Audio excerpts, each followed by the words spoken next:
Hi, everyone, and welcome back to Brian's Horror Corner, and welcome to this Christmas holiday horror movie review video as part of my current series.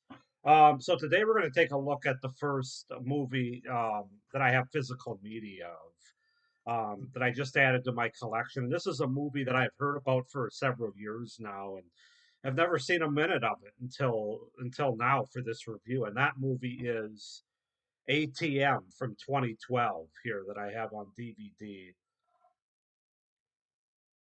So yeah, it contains both the rated and theatrical cut, both rated theatrical cut and unrated director's cut. I actually watched the theatrical cut because I've never seen the movie before, so I wanted to sort of get the essence of it. But I will watch the unrated cut as well, just to see how different it is. If any of you have seen this movie, you can let me know down below what the big differences are, if there are any big differences between the theatrical rated cut and the director's unrated cut. But yeah, we're going to take a look at ATM, a taunt thriller, according to Joe Hazelton of Screen International. So let's just go ahead and get into it. So ATM is a 2012 American horror thriller film directed by David Brooks and starring Brian Garrity, Alice Eve, and Josh Peck. The film centers around three people trapped in an ATM booth by a psychopathic hooded figure. So David Hargrove is a stockbroker having trouble asking out his coworker, Emily Brand. At a Christmas party, he offers to drive her home. Reluctantly, he also agrees to drive home his drunk coworker, Corey Thompson. During the ride, Corey has David stop at a local ATM booth, needing to withdraw cash to buy pizza. When Corey encounters card problems inside the booth, David and Emily join him inside. The three then spot a hooded figure in a parka coat with the hood up lurking outside in the parking lot. David and Emily suspect the figure to be a robber and discover he cannot enter the booth without an ATM card. When the hooded man kills the dog walker, they attempt to phone the police, but Corey lost his phone at the party. David's phone battery is dead, and Emily's phone is in her purse in the car. The hooded man shuts down the booth's heater. So yeah, so that's the gist, the beginning. The synopsis of ATM from 2012. As far as the cast goes, again, we got Brian Garrity as David Hargrove, Alice Eve as Emily Brandt, and Josh Peck as Corey Thompson.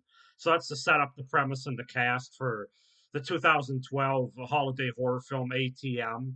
Um, as far as my thoughts on this one, I think it's pretty good. I do have some issues with it, just like most people do, it seems. But for the most part, I enjoyed more than I didn't about it. So let's just go ahead and get into it. So one thing I really enjoyed is the setting of the movie. It kind of reminded me. I don't know how many of you have seen that movie Phone Booth from the early 2000s with Keith Sutherland and what? Why can't I think of his name? Uh, Colin Farrell. There we go. Okay.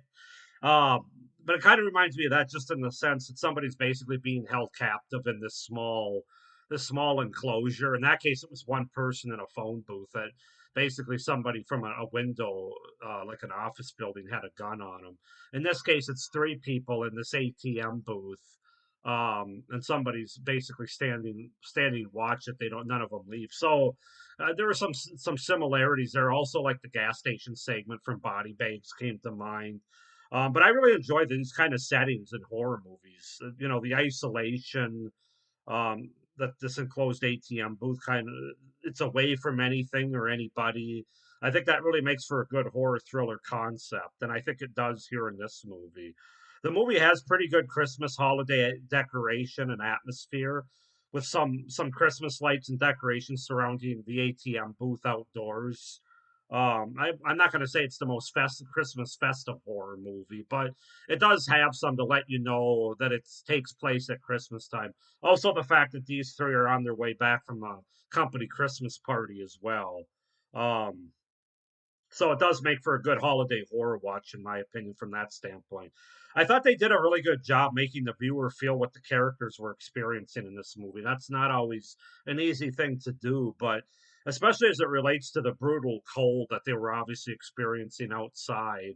You could see the effects of the wind and just be, between the performances of the actors as well as the effects. You really get a sense of the coldness in this movie, the winter aspect that takes place. And so, yeah, they really did a good job portraying that, and I really felt the cold that these characters felt being stuck in this ATM booth and just outside in general. There are some genuinely creepy and suspenseful scenes and moments throughout the movie. I feel like midway through the movie, especially as they get um, or I'm sorry, scenes throughout the movie that kept me engaged pretty much throughout. It wasn't boring. It was I was engaged to see what was going to happen next and how were they going to get out of this kind of thing. I thought the performances by the three main leads here were pretty solid, especially as they get more scared and desperate towards the end of the movie, and all subtleties kind of go out the window and all niceness kind of go out the window, and they start accusing each other and what are they going to do, and you did this, and if I wouldn't have followed you, and that all that kind of stuff. It just sort of adds to the suspense and this type of movie. So I really enjoyed that, and I thought the performances were good. The killer had an interesting look with this large winter coat and the fuzzy hoodie around him. um, Never showing his face or identifying him throughout the movie. I think that adds to the suspense and the horror of it as well. So I kind of enjoyed that aspect to it. And then I thought the kills were pretty decent. There's not a lot of kills, but the ones that are there, they are fairly violent and gory, bloody. One of the main characters ends up getting stabbed, and there's some gore to be seen there with that. So, yeah, it's definitely an R-rated movie from the theatrical cut standpoint that I saw. Obviously, not rated with the director's cut. So yeah, those are my pros for ATM. Getting into some cons or things that didn't work for me, like most people talk about, I felt that the ending could have been stronger. Not that they necessarily needed to provide more backstory or exposition on the killer, why he's doing this, that kind of thing. Because I don't think in horror movies that's necessary. I think sometimes people want that, but I'm not one of them. I mean, sometimes there's a purpose and a reason for it to help the movie wrap up in a nice little bow. But for the most part, it's scarier when there is no motivation. But I would have preferred them having more of a typical standoff or final fight, like the main character of David and the killer, just kind of winner take all, loser dies kind of thing. Um, Left for Dead, where instead the killer simply escapes and moves on and ends up framing the main character for what takes place. It just kind of overall just kind of leaves for an unsatisfying ending to this movie. I think the ending could have been much more satisfying than it was. So that was a disappointment. There's some pretty big logic gaps in this movie that really ask the viewer to suspend disbelief as well, which if you're a horror movie or even a thriller movie, that's something that you're come to ask to do fairly often. I'm not going to say all the time because sometimes movies do it better than others, but yeah, this movie you really have to suspend disbelief. Like, for instance, why do these characters park so far away from this ATM booth? Well, the reason, obviously, movie making wise, we know the reason because it makes for more suspense and they have further to go. But from a plot standpoint, the story standpoint, it's like why not just pull right up next to the ATM?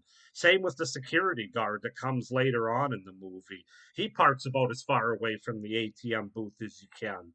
Just things like this really, I don't know, it really dumbs down the story and stuff. And I don't know, it just those are things that really makes you pause. Like, really? Characters also making other dumb choices. These three main characters, the character motivations by the three main characters weren't all that good in this movie. I thought they were pretty flimsy, to be honest with you, with some of the decisions they made. Like, why do all three of them go into the ATM booth right after another? Now, I know the one calls the other one, and then they don't come for a while. So then the third character ends up going in on their own. But just these little things like that. It's just like I understand you have to get them in this situation, but there's better ways to do it, in my opinion, than what the movie chose to do. The movie tries to set up some red herrings as well. There's a phone call at the beginning of the movie, some accusations made in the middle of the movie. Um, but none of these plot twists they really don't go anywhere, and none of them are really that effective or interesting anyway. The characters overall are not that strong from a writing standpoint. I thought they could have been written much better, a little bit more interesting backstory and just interesting character traits. Some of the dialogue is kind of rough as well. More so earlier in the movie, I would say, when they're all trying to be nicey with each other. It's a little cringe, but some of the dialogue was forced as well throughout the movie. I thought that hurt the movie quite a bit because if you don't have strong characters that you really come to care about, then the horror doesn't work quite as well. And then finally, I'm not quite sure about the killer's plan, how he has it all laid out and perfectly planned, where there's no errors or problems for him and knowing everything from camera angles and distances, et cetera, for all these different ATM booths that we come to find out at the end that he's targeting. I don't know. That one's kind of more of a nitpick. I just have a hard time believing it more from my own standpoint, not so much what the movie puts forward. But all in all, guys, I think ATM's a nice little holiday thriller. I mean, it's not to the level of a P2 or some of my other favorite holiday horror movies. I brought up P2 because that's kind of more of a thriller, and I feel like this one is too, even though there are some pretty gory and decent death scenes.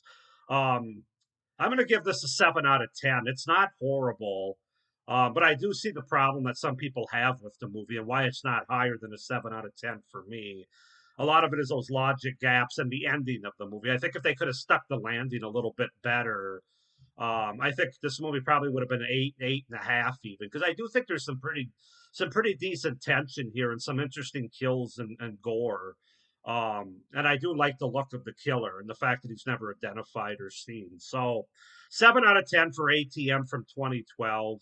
Go ahead and comment down below if you guys have seen ATM, what your thoughts are on it. Like I said, comment down below if you've seen the unrated director's cut and how different that is from the theatrical cut if you've seen both. I'd just be curious. Like I said, I do plan on watching the unrated cut at some point, but I wanted to start with the theatrical cut just to get a basis, like a base for the movie. So, with that being said, please like this video, hit the little notification bell down below so you don't miss any of my upcoming reviews for this series, and please be sure to subscribe to my channel as well so you don't miss any of my great horror content, not only the rest of this series, but the first half of 2024 that I have planned out.